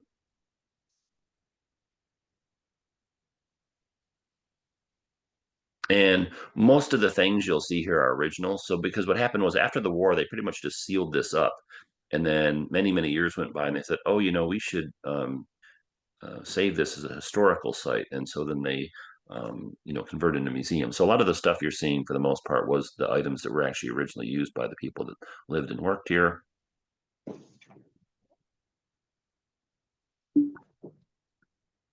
And then, yeah, so in the summer, it gets extremely hot down here.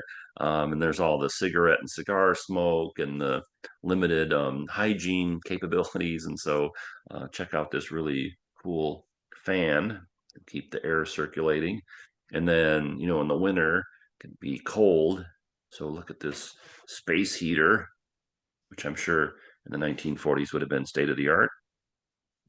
You'll notice when we were looking at the rooms, you didn't see thermostats on the walls. You pretty much just had to deal with whatever was happening. And then you can't go into this space, unfortunately, because it's just too hard to physically access.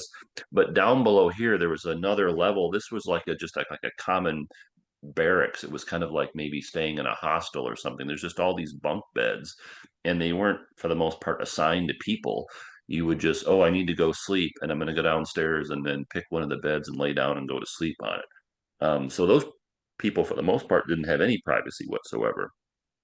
And a lot of people were thankful just to have this space to be able to live here. Some people would leave here and go stay in their private homes if their position allowed them to. A lot of the key military people could not leave. They had to stay here 24 hours a day because they were essentially on call.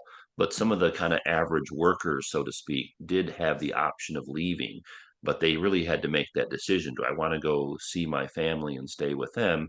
The downside to that is it might be hard to physically get home. You could get killed if there was an air raid. Or you could stay here, which may be a little bit safer, but that being said, you're not near your family and not sleeping in your own bed. So there was always that kind of trade-off for many people. But some people had to be here 24 hours a day. Maybe an analogy today would be like a regular military base. There's quite a few people in a military base that cannot leave. You just can't, whenever you feel like it, go leave. But then some other people can. So depends on the circumstance. But yeah, it's unfortunate that this is not open to the public, just because it's just too physically hard to get to. But yeah, you would take these steps down to another level, and there's like all these bunk beds, like dormitory style, where the majority of the people that weren't in high level positions where they would sleep. So imagine that. And then throughout the site, there's all these different cool historical things, documents, and stuff like that, photos. In an air raid, if you are out of doors, get under cover at once. If the open with no cover, lie down, etc., etc. And I think this one's funny. This is like they would even need stuff like this today because people kind of get wrapped up in the moment. If you are caught in the street during an air raid, don't stand and stare at the sky. Take cover at once. You're right, Robert, about the common sense part, because we have on the seacoast here, we have now more floods in the winter than we have snowfall. But it's weird. You would be amazed at how many people crowd down to the seashore to look at the floods. It's like, wait a minute, you don't get the concept. Yeah. So Because oh, go ahead. people try to get people out of the flood zone that they got stuck in. Yeah. So this just goes to show you that that's not a new phenomenon. They needed that throughout history. They had to tell people, don't, when the airplanes start flying over dropping bombs, don't just stand there looking at the sky. Go run for cover. So kind of amazing that they have to tell people that, but hey, we're all human. So and then there was a lot, there's communication was somewhat limited back then and very different than it is now. So they had different alarms if something was going on, like if there was an air raid, that was a particular sound, and if the air raid was over, that was another sound. So they had signals for that. And then, you have to remember there's people that have been cooped up in this space, and maybe at some point in time they're going to go outside, like maybe they're going to go home to spend the night or to go run an errand or something. And because there was no windows, they didn't have the internet news or internet weather feature on their iPhone like they do now, they would have to have a spot by the doors that would tell people like what the weather was like outside. Because you think about it, you've been cooped up in this space for a week and you're going to go home on Sunday and see your family. Well, what's the weather like outside? So they had these funny signs that they would change to let people know what the weather was like so that they could dress appropriately or prepare accordingly. Notice, workmen of any unauthorized persons are not allowed past this door unless accompanied by a Marine. So this whole site was secure, but as you can imagine, there were some sections of it that were more secure than others. I think, if I'm not mistaken, this was the sign that was leading to where like Churchill was actually at. And then the hallways. And so the Prime Minister's normal residence is number 10 Downing Street.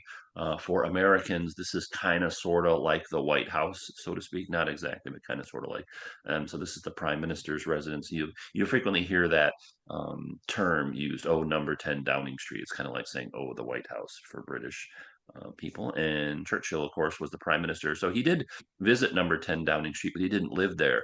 There was always a concern that this site would be bombed or attacked, and it did suffer damage during one particular bombing raid. We mentioned that briefly a little bit earlier.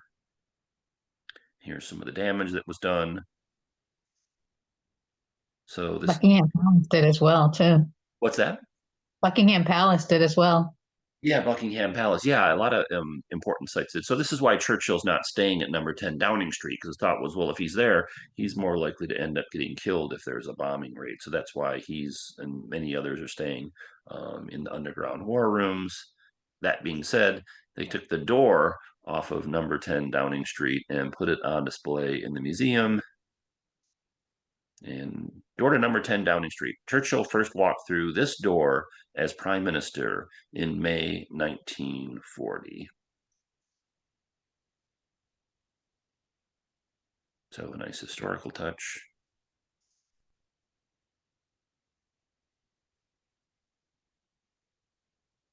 And then here's another quote from Churchill talking about his rise to power, where he's taking over the country at this important moment in history. I felt as if I were walking with destiny, and that all of my past life had been but a preparation for this hour and for this trial. I was sure I should not fail. Now, even though Churchill is cooped up for extended period of times in the war rooms, which are underground, one of the things he's known for as a leader was the amount of time he spent out in public. So he's traveling around, visiting the military and interacting with civilians. He's really showing his face.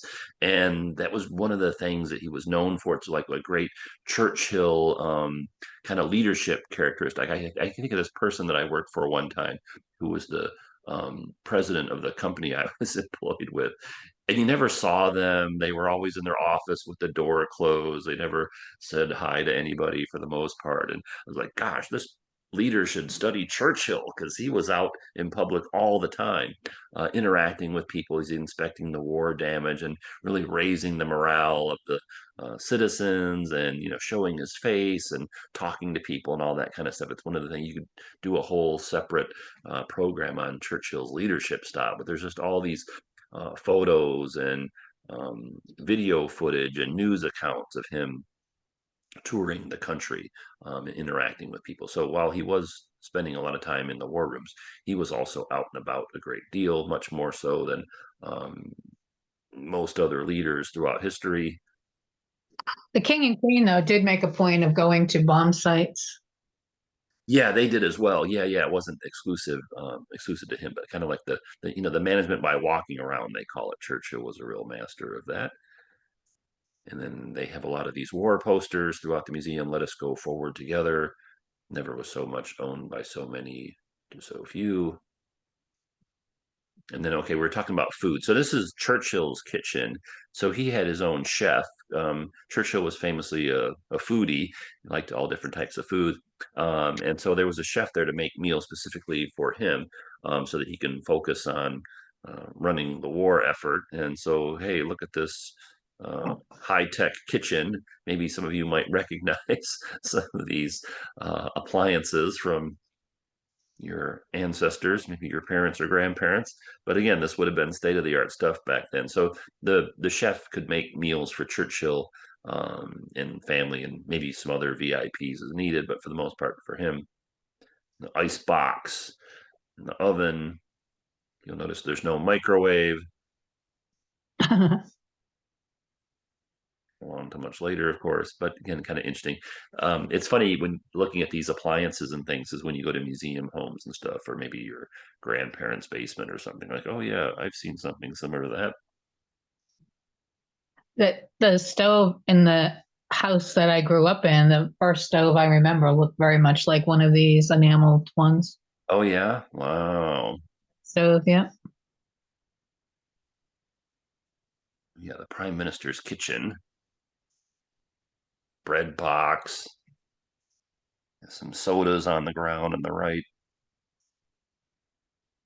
And then where did Churchill eat his meals? Well, sometimes he ate in his bedroom, but when he could, he would eat in the Prime Minister's dining room with his wife. So let's check that out. And wow, look at these luxurious dining accommodations.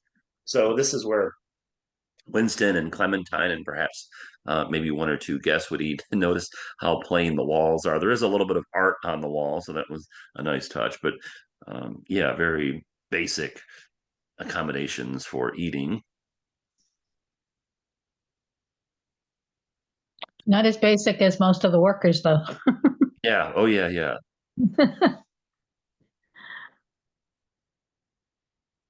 And this was before paper plates, probably. Oh, yeah, yeah. That is a good point. I hadn't thought about that, but yeah, you're right. So let's talk about Churchill's wife, Clementine. She's a really great historical figure, maybe not as well known to people outside of England. Clementine Churchill. She and Winston met many years earlier. When he was thin. Yeah, when he was thinner.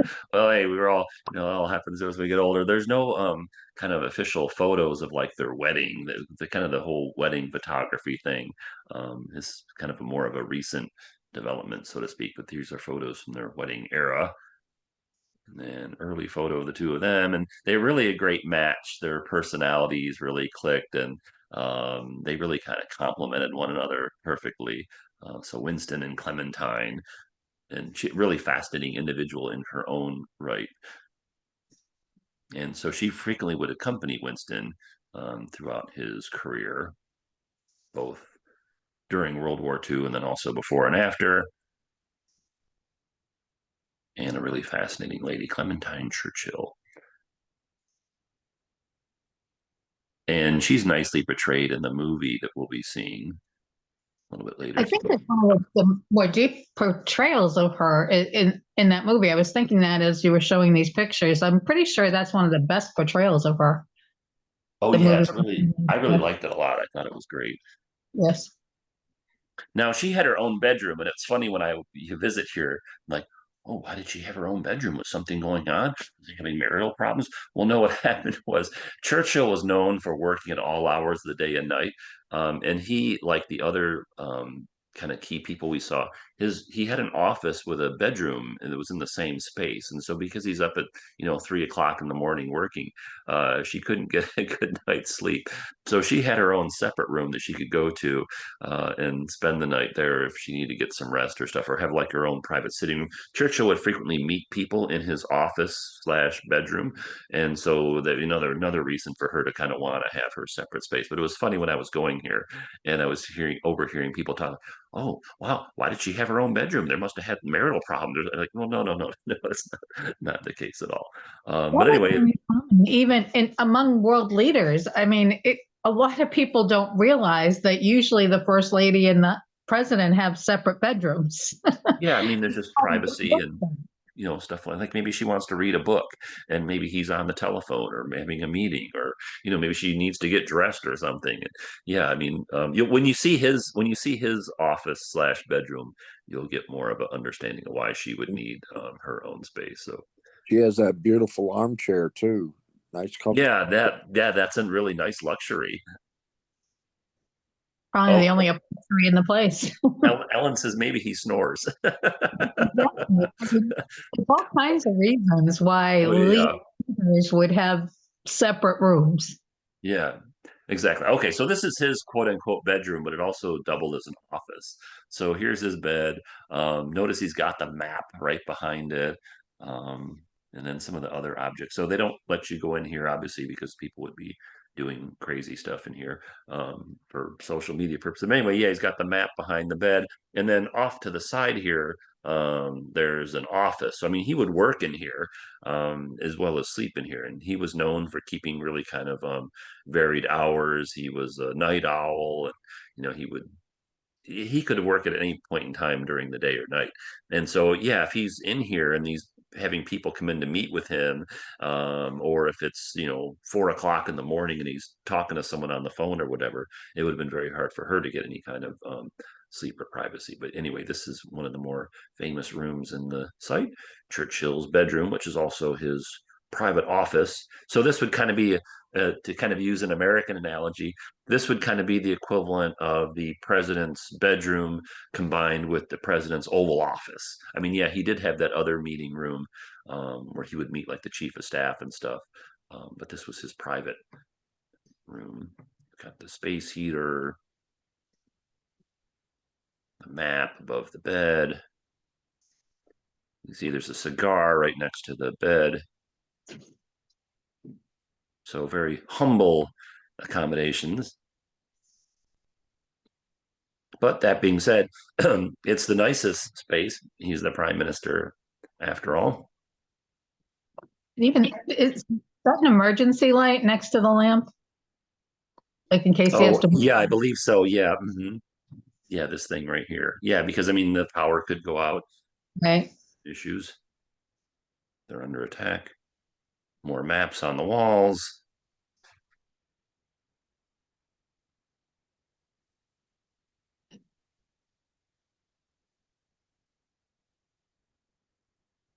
Phones. So Churchill gave a lot of speeches. Some of them he actually would give directly from here. Some of the other speeches he would give at different sites within this complex. But a lot of the speeches he gave were directly from here. So there's the microphones. He's got his own set of phones. So imagine him speaking in, talking to the British people, or actually the people throughout the world by the BBC.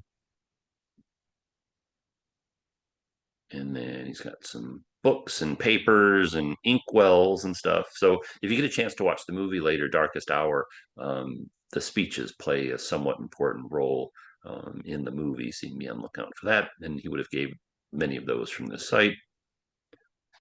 There you go, the new Atlas of China, land, air, and sea routes. Somebody just commented that Churchill notoriously suffered from the black dogs of the night, what he called his depression. Oh yeah, yeah. I mean, Difficulties in the evening as well, I'm sure. oh yeah, definitely. So yeah, just kind of interesting to see where he would have lived and worked. All right, so that's kind of the whole war um, complex, so to speak, the infrastructure of the war effort. There's a second part of this site, which is actually a museum that just has all different kinds of information on Winston Churchill and the war and etc. So let's go through some of those things. Churchill Museum. You are now entering the Churchill Museum. During the Second World War, Winston Churchill was a frequent visitor to these secret war rooms, but the war years were only one chapter of his long life. Continue straight ahead to discover Churchill's story. So there is Winston Churchill, of course. And then again, a lot of great quotes. He really had an incredible wit about him, and they have those peppered throughout the museum. So here's one: I'm peppered to meet my maker. Whether my maker is prepared for the great ordeal of meeting me is another matter. And then you have to think of the British Empire during the War era was extensive. I mean, look at these countries that Britain was residing over, transposed over a modern map. Here's the ration book. We were talking about the limits that food had, or limits on food back at that point in time. There's a really interesting set of the exhibit about propaganda, both Allied and Axis propaganda. So what this is trying to imply is that the food shortages um, and kind of the aspect of this is like, oh, okay, so this is all because of the war effort, and the fact that you're starving people of France is because Churchill and the British have not ended the war. So what this is trying to imply is that, hey, if Britain would just give up people of France, you would be able to resume your regular eating habits. But because the war is taking place and the British won't surrender, it's causing all of you civilians in France problems.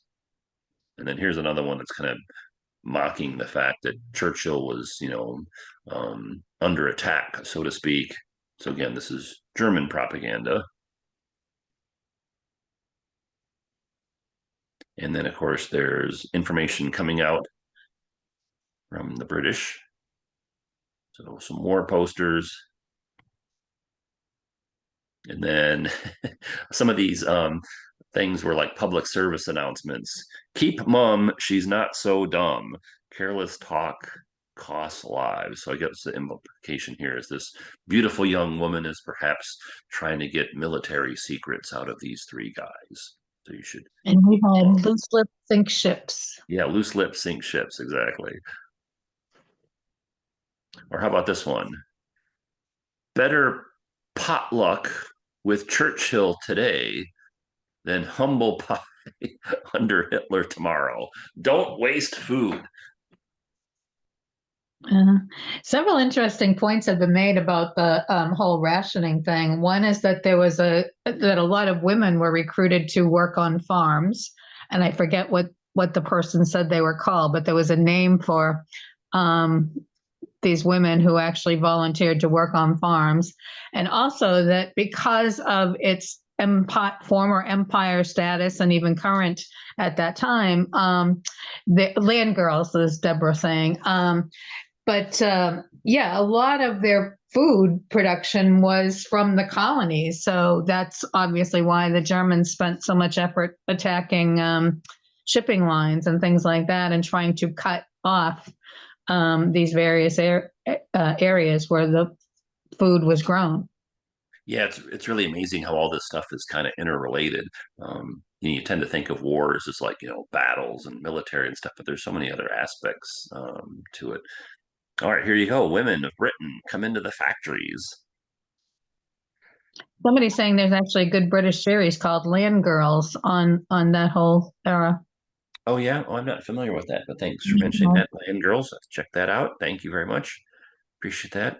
One of the big stories of the war was the fact that the Allies broke the German code, and you could probably spend a whole separate program talking about this. So we'll have to kind of skip over just because we're pressed for time. But that being said, they have one of the code breaking devices. And then again, Churchill had a really long, prominent, fascinating life before the war. So the museum talks about some of those aspects. And then also his personal side. One of Churchill's Havana cigars, he would usually light his first cigar shortly after breakfast. He smoked about 8 a day, constantly relighting and never inhaling them. And he liked good champagne. Remember, Churchill came from a very aristocratic family, so he was used to the finer things in life, which would have been a little bit of a challenge during the war. He served in different military capacities throughout his life. His famous hat that he wore. Somebody's making a reference to the whole Bletchley Park thing, and there was a good movie on the work of Alan Turing, but I don't remember the name of it. But that might be a movie for sometime in the future. Yeah, I know what movie you're talking about. I can't remember the name off the top of my head either, but yeah, that was a good one. Cumberbatch was in it. Churchill was famous for his love of hats long before the war, and they were an indispensable part of his image. This was an era when men usually wore hats. All of our helpers are chiming in with it's called the imitation game. So Oh, thank you to okay, all thank of you. I appreciate that. Yeah, I couldn't remember that one. It was on the tip of my tongue. And again, Churchill had funny wit. This is one of his more well-known quotes. He was in a discussion with a young woman named Lady Astor, and they were getting in a little bit of a debate. And she said to Winston Churchill, "If you were my husband, I'd poison your tea." To which he responded, "Madam, if you were my wife, I'd drink it." One of his more well-known non-military quotes. you. And Churchill was also a painter, a man of many talents. He didn't paint too much during the war. I think, if I'm not mistaken, he only did one or two paintings during the war because he was busy doing other stuff. But he did like to paint both before, during, and after the war, and was very fond of art. He was definitely a Renaissance man, a Oh, modern day. yeah. Yeah. Yeah. And then here's another quote from him, to give you some insight into his persona. "When I get to heaven, I mean to spend a considerable portion of my first million years in painting." And he was a very talented artist. Here is one of his works. So imagine that. And then we talked before about the strong relationship between Churchill and Roosevelt. They met on several occasions, really great friendship and great collaboration. I think the first one you showed might have been among Roosevelt's last photos. It might have been involving Yalta because he really looks pretty bad then, and he did at Yalta. Yeah, very frail later on in his This was an earlier one, I think. later years. So the museum talks about the Atlantic Charter, the importance of the partnership between America and England. There's a famous statue in London of Roosevelt and Churchill. So this is not at the War Rooms complex itself, but it's not too far away. But this is like a popular, like say, selfie spot or a popular tourist attraction. Is this statue of Roosevelt and Churchill sitting on the park bench? And then Churchill had a pretty extensive and interesting political career after the war. Our program's focusing on his World War II era.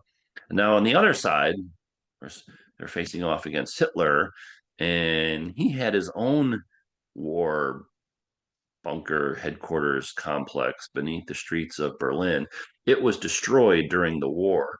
There was a museum exhibit that was traveling around where they had recreated. So this is kind of sort of what they think Hitler's complex would have looked like. So this is not at the museum in London. I'm just showing you the pictures to kind of give you the contrast with Hitler's setup, because he also needed something like this because eventually, the Allies start bombing Germany, in particular Berlin. He's under attack, so he had his own complex. But this, you can't see this in London. This was a recreation that was done elsewhere. I just wanted to show you the picture, just so you get a sense of what that was looking like. And then eventually, the war comes to a close. Germany capitulates or surrenders. Hitler died by suicide. And then Churchill makes the announcement over the BBC, which is, of course, big news. And then there's celebrations throughout the country. And then eventually he left the prime ministership, although he would return later. So again, he had a really fascinating life after the war as well, but we'll have to save that for another day. And then here he is greeting the masses at the end of the war.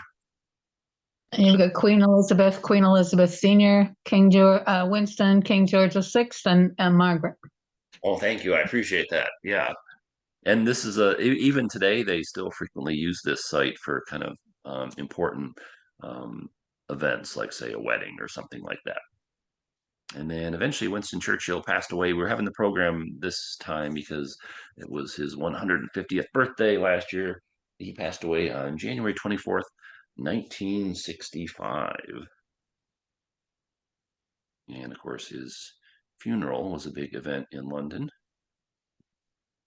All right, so we were talking about Winston Churchill. Again, he's most known as the prime minister during World War II, but he did have this lengthy political career, had a lot of military experience. He traveled extensively. He was a big reader, an excellent writer, acclaimed speaker. Remember, he wrote his own speeches. He had that great Churchill wit, and he was a family man. We didn't really get a chance to talk too much about that just because of time purposes, but yeah, his relationship with Clementine, his children, etc., etc. As I mentioned earlier, if you're in London or going to be visiting London, you should It's check better out for our London them. History and Culture group. We do both online and in-person programs. You can find that on Meetup. In fact, we have an in-person walking tour that is taking place next weekend. So if you get a chance to, we also, the group visits art galleries and museums and goes on walking tours and stuff like that. So if you're in London or going to be visiting, make sure you check out our sister group, London History and Culture. You can find that on Meetup. And then this program is being recorded, so I'll stop the recording in just a moment. But before I do, let me check in with Patty, Brad, and Mary Beth for any final thoughts on Winston Churchill. Patty, you first. No, I was just mentioning that I'm pretty sure if I'm remembering the right movie, his relationship with his children is so much better developed in the movie too, which is part of what makes the movie good. I may be wrong, but I'm pretty sure I'm thinking of the movie. Okay. Any other thoughts on Winston Churchill? Just that he was a real world presence growing up. So I was always aware of him. And even as a young person, my memory is that Americans in general had positive thoughts about him. But of course, having died in 65, I think, his legacy has deteriorated or been forgotten it's hard for me to even remember that 65 was a long time ago. Oh yeah. We tend to forget history, no matter who the person is or what the events are. What about Brad? Any kind of final thoughts from your perspective? I agree with Patty. I think Churchill has been a world figure far beyond just the reach of a prime minister of England. He was certainly known. I remember his death date because that was my birthday in 1965, and I was Oh really? Oh wow. in high school still, and so he also had a very profound effect on Queen Elizabeth when she took office when her father died suddenly. He was her first prime minister and possibly her best prime minister. I don't know. That's political, so we'll leave that aside. But he, when he went out and came back, I think, he reached far beyond just being the head of England's government. Mm-hmm. Was sort of It's a hero here too, as well as there. Oh yeah. Well, it's funny too. Some people talk about how the Blitz and the war really affected like the British character, so to speak. And Churchill played an important part in that resilience against the war. But yeah, a lot of people you talk to will mention the fact that the way the war impacted like the British people and the British society, so to speak. And then what about Mary Beth? Any final thoughts from you? We are going to show a few if you're watching us live, I do have a few short videos to show you kind of some additional things on the War Room. So sit tight. We're not finished just yet. But let's check in with Mary Beth. And Mary Beth, any final thoughts on Winston Churchill? And do you have any live programs coming up that you want to tell people about? I am currently setting up my spring schedule. I just finished the fall schedule with two great tours. We went to the Library of Congress. So thank you for allowing me to say that. But you can look for those being posted in the upcoming months. I have to get all that together.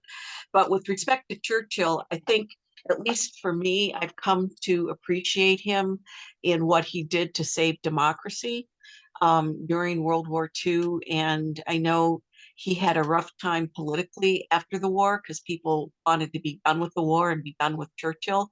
But I think as from a historical perspective, we can really appreciate him because there was such a movement available in England that sometimes doesn't get enough attention of people who did want to collaborate with Hitler in order to end the war. So if it weren't for Churchill, I think we'd have a very different world right now. Oh yeah, yeah, definitely. No, we definitely would. So, all right. Well, thanks, Brad, Patty, and Mary Beth, and all of you for joining us. Like I said, if you're watching us, if you're watching the recording, I'll stop the recording now. If you're watching us live, I'm going to show a few short clips from the war rooms itself, just so you can kind of get some different perspectives. So sit tight, but hold on for 1 second.